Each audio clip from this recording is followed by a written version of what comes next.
உங்களுடைய ராசிக்கு 5 கூடியவர் சனி பகவான். அவர் 5லே ஆட்சி பெற்றிருக்கின்றார்.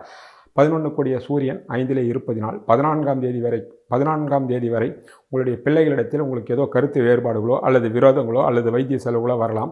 அதற்குண்டான வேலையை நீங்கள் பார்த்து கொள்ளுங்கள். பொதுவாக இந்த காலத்தில் எல்லோரையும் சொல்ல முடியாது. ஒரு சில பிள்ளைகள் பெற்றோரை எடுத்தெறிந்து பேசுகிறது. அதுவும் சம்பாதிக்கின்ற பெண் பிள்ளைகளாக இருக்கட்டும், ஆண் பிள்ளைகளாக இருக்கட்டும், எங்களுக்கு எல்லாம் தெரியும் என்கின்ற ரீதியில் பேசுகின்றது. அவர்களும் அந்த வயது வரும்போது, தாய் தகப்பனாகும்போது அதனுடைய அருமை, தாய் தகப்பனுடைய அருமை பெருமையை தெரிந்து கொள்வார்கள். ஒரு சில பிள்ளைகள் புத்திசாலியாக இருக்கிறது, தாய் தகப்பனுக்கு அடங்கி இருக்கிறது.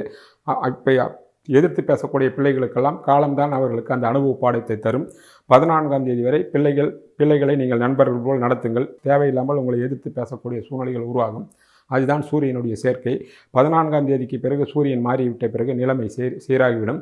உங்கள் மனதில் உள்ள ஆசைகளும் கனவுகளும் திட்டங்களும் நிறைவேற ஆரம்பிக்கும் என்பதே இந்த மாதத்தின் பலனாக முடியும். மாத பிற்பகுதிக்கு பிறகு உங்களுடைய ராசிக்கு 6 கூடியவர் குரு